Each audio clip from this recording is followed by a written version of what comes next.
보일러 온도를 올리려다 멈칫하고 다시 두꺼운 수면 양말을 껴 신습니다. 지난달 관리비 고지서를 보고 놀란 가슴이 아직 진정되지 않아서입니다. 6평 남짓한 이 원룸이 제 화려한 자유의 성이 될 줄 알았는데 지금은 차라리 감옥 같습니다. 식어버린 즉석밥을 물에 말아 넘기며 습관처럼 스마트폰을 켭니다. 전처의 프로필 사진 속 가족들은 제주도 유채꽃밭에서 환하게 웃고 있네요. 저만 빠진 그 완벽한 행복을 보며 저는 목이 메어 밥숟가락을 내려놓습니다. 평생을 갑으로 살았던 제가 제 발로 걸어 나와 고독사 후보가 되어버린 기막힌 사연. 이제 어디서부터 잘못됐는지 말해보려 합니다. 저는 국내 굴지의 대기업 총무팀에서 30년을 근속했습니다. 회사 내에서 제 별명은 면도날이었습니다. 복사 용지 한 장 10원짜리 경비 하나도 제 눈을 피할 수 없었으니까요. 부서 회식비 영수증을 돋보기로 들여다보며 1인당 식대를 계산했고, 직원들이 퇴근한 사무실을 돌며 켜진 모니터를 끄는 게 제 하루 일과였습니다. 남들은 쪼잔하다고 수군거렸지만 저는 아랑곳하지 않았습니다. 회사 곳간을 지키는 게 제 일이었고, 그렇게 악착같이 버텨야 내 가족을 먹여 살릴 수 있다고 믿었기 때문입니다. 점심시간에는 5,000원이 넘지 않는 메뉴만 골라 먹었고 커피는 무조건 탕비실 믹스커피만 마셨습니다. 제 양복 소매 끝이 닳아 해져도 아이들 패딩 점퍼는 유행하는 브랜드로 사 입혔습니다. 월급날 아내에게 생활비를 이체할 때 느끼는 그 묵직한 우월감. 그게 제가 살아가는 이유였습니다. 가끔 아내가 집안일로 힘들다고 투정을 부리면 저는 버럭 소리를 질렀습니다. 밖에서 돈 버는 게 얼마나 더럽고 치사한 줄 알아? 집에서 살림이나 하면서 편한 소리 하지 마. 저는 그게 가장의 권위라고 생각했습니다. 내가 이만큼 돈을 벌어다 주는데 집안일이며 자식 교육이며 잡다한 것들은 당연히 아내가 알아서 해야 하는 몫이라고 선을 그었죠. 집은 제가 지불한 돈으로 유지되는 공간이니 그 안에서의 제 지위는 절대적이어야 했습니다.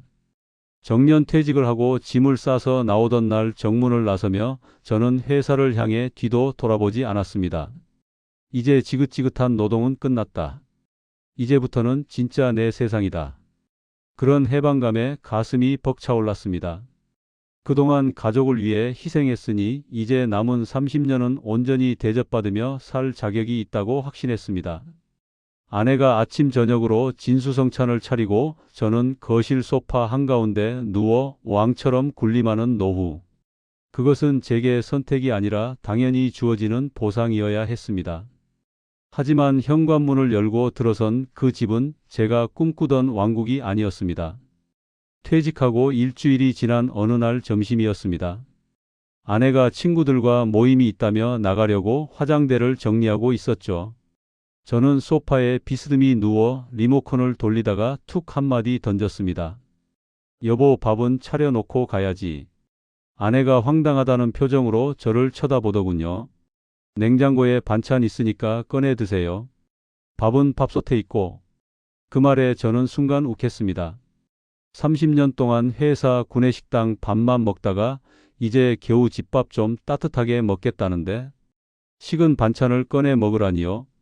저는 지갑에서 카드를 꺼내 식탁 위에 보란듯이 던졌습니다. 갈 때 장 좀 봐라.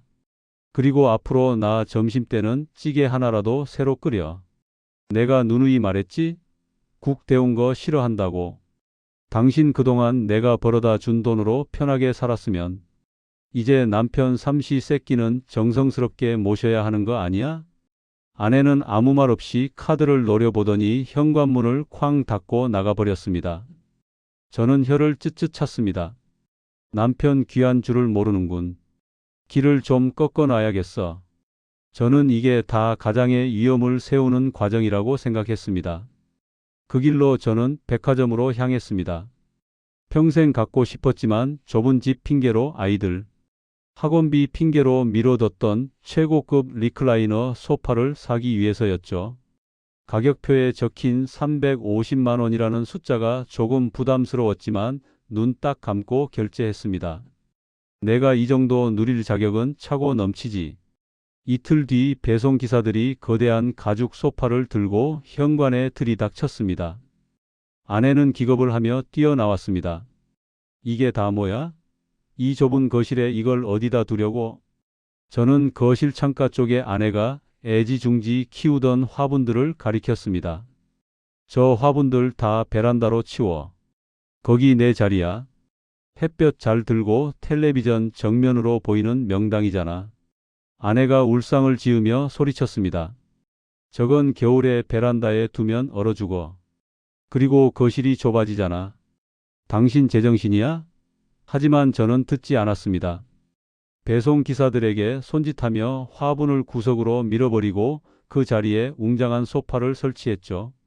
가죽 냄새가 진동하는 새 의자에 앉아 다리를 뻗으니 비로소 왕자에 앉은 기분이었습니다. 보라고. 이 아파트 대출금 갚느라 내 청춘 다 바쳤어. 거실 한가운데 내 의자 하나 놓는 게 뭐가 그리 큰 죄야? 아내는 입을 꾹 다물고 안방으로 들어가 버렸습니다. 저는 콧노래를 부르며 오디오 볼륨을 높였습니다. 거실은 온통 제 세상이었습니다. 그때부터 저는 집안일에도 본격적으로 개입하기 시작했습니다. 총무팀 부장으로서의 본능이 되살아난 거죠. 아내가 세탁기를 돌릴 때마다 저는 세탁실 문을 열고 감시했습니다. 여보, 세제 너무 많이 넣는 거 아니야? 표준 사용량 확인해 봤어? 그리고 수건이랑 속옷은 분리해서 빨라고 했잖아. 물세랑 전기세가 땅 파면 나오는 줄 알아? 설거지하는 아내 뒤통수에 대고도 잔소리를 멈추지 않았습니다. 물 틀어놓고 딴 생각하지 마. 그릇에 기름기부터 닦고 세제를 써야 효율적이지. 당신은 살림을 30년이나 했다면서 왜 이렇게 주먹구구식이야? 제 딴에는 합리적인 조언이었습니다. 낭비를 줄이고 체계적으로 집안을 관리하려는 가장의 노력이었죠. 아내가 고무장갑을 벗어 던지며 한숨을 푹 쉬어도 저는 그게 그저 갱년기 히스테리라고만 생각했습니다. 내가 집에 있으니까 살림도 도와주고 관리도 해주니 얼마나 좋아? 저는 진심으로 그렇게 믿었습니다. 어느 날 저녁 아내가 식탁에 김치찌개를 올렸습니다. 저는 국물을 한 숟가락 뜨고는 숟가락을 탁 내려놓았습니다. 두부가 왜 이렇게 흐물거려? 찌개 끓일 때는 단단한 두부 쓰라고 했잖아. 그리고 파는 어슷썰기로 해야 보기도 좋고 식감도 좋지. 당신 요새 요리 학원이라도 좀 다녀야겠다. 아내의 손이 부들부들 떨리는 것을 보았지만 멈추지 않았습니다. 남편 밥상에 올라오는 건데 최고여야 하니까요. 저는 몰랐습니다. 그 김치찌개가 아내가 저를 위해 차린 마지막 정성이라는 것을요. 저는 그저 제 은퇴 생활이 완벽하게 세팅되어 가고 있다고 착각하고 있었습니다. 작은 틈은 예고도 없이 쩍 하고 벌어졌습니다. 시작은 마트였습니다. 퇴직 후 집에만 있다 보니 답답하기도 하고 아내가 장을 제대로 보는지 감시도 할 겸 따라 나선 길이었습니다. 아내가 카트에 담는 물건들을 보며 저는 습관처럼 계산기를 두드렸습니다. 여보, 이 두부 말고 저기 기획 상품으로 나온 거 사. 그게 100g당 50원 더 싸잖아. 그리고 깐 마늘은 왜 사? 통마늘 사서 집에서 까면 되는데. 당신은 인건비 개념이 아예 없어? 제 목소리가 조금 컸나 봅니다. 지나가던 사람들이 힐끔거렸지만 저는 아랑곳하지 않았습니다. 돈 아끼는 게 부끄러운 일은 아니니까요. 그런데 정육 코너 앞에서 사단이 났습니다.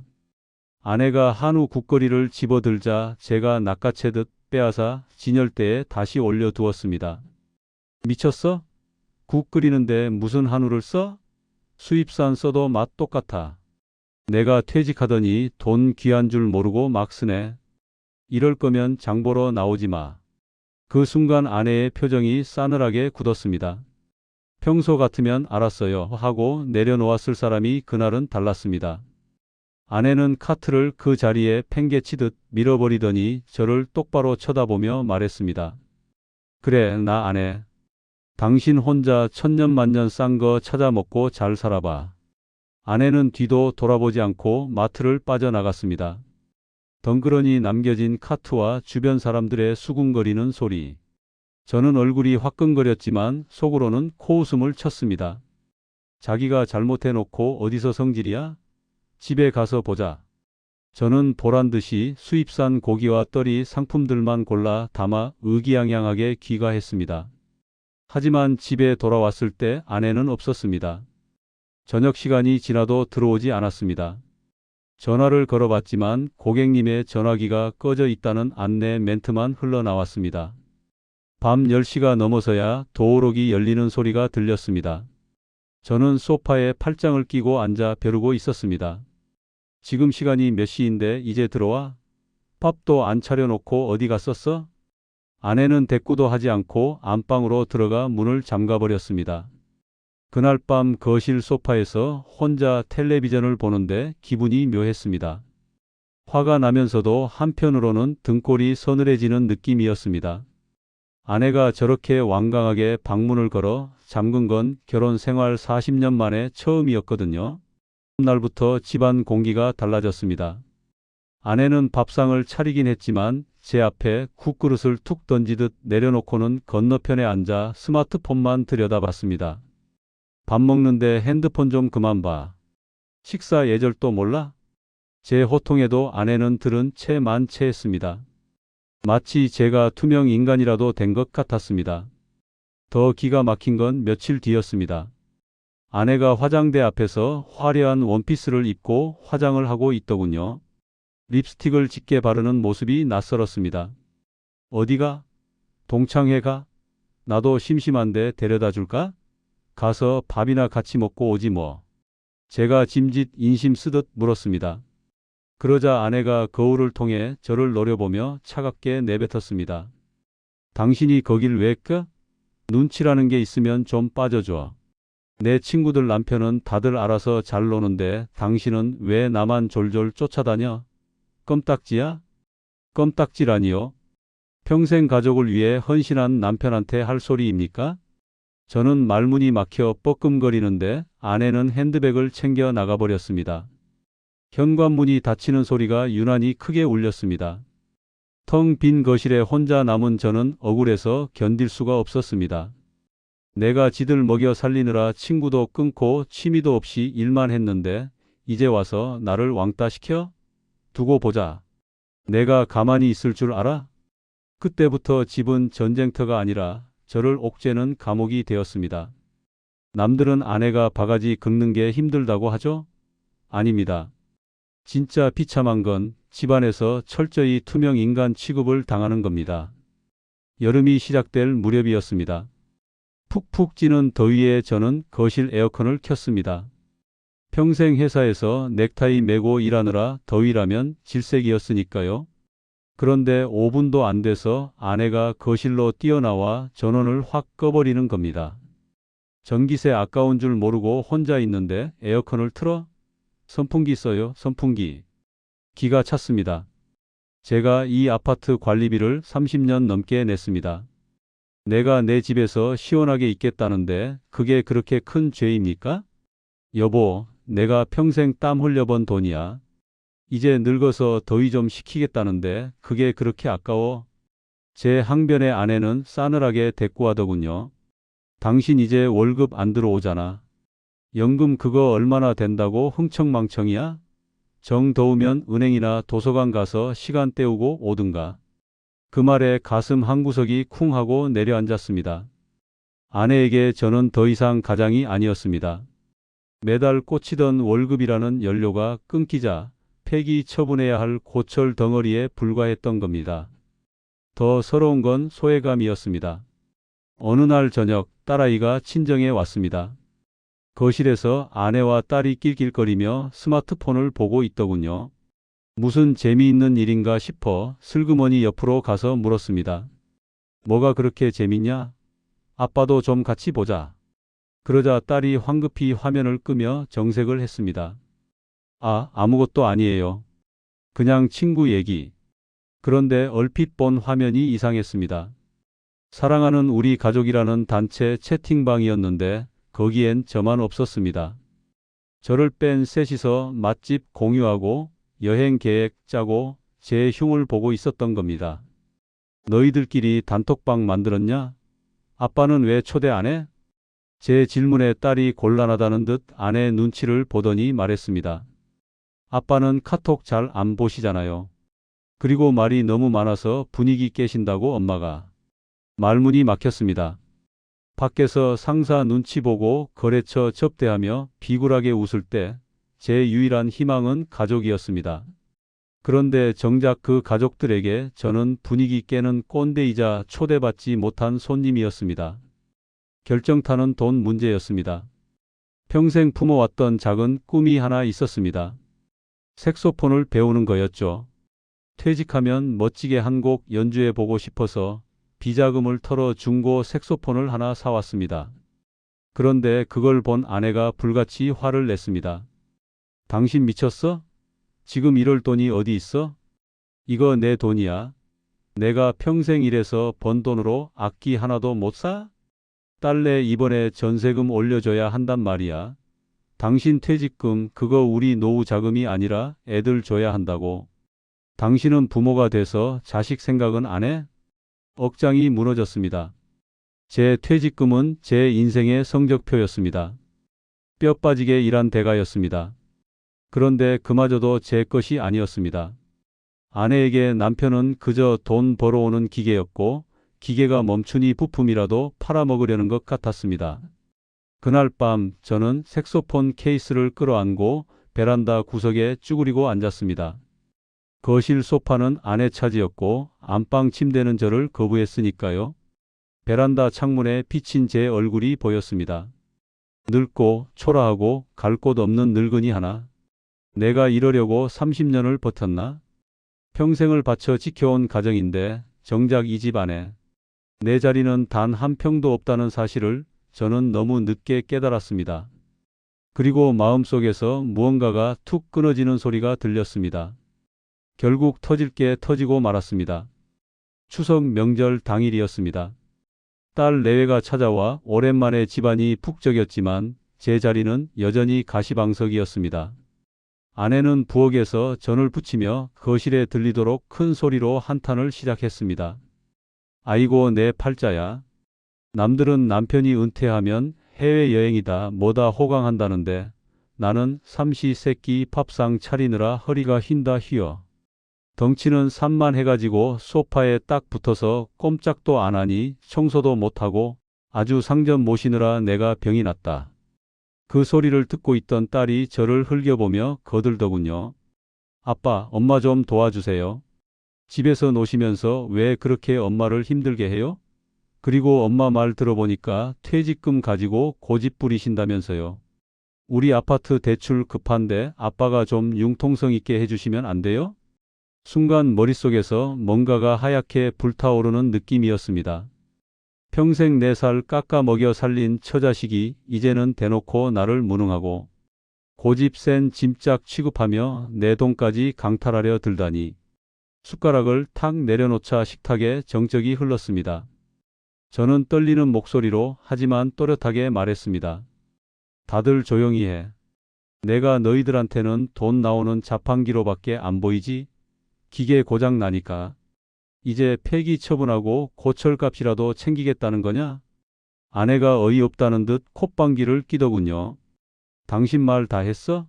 누가 당신을 폐기 처분해?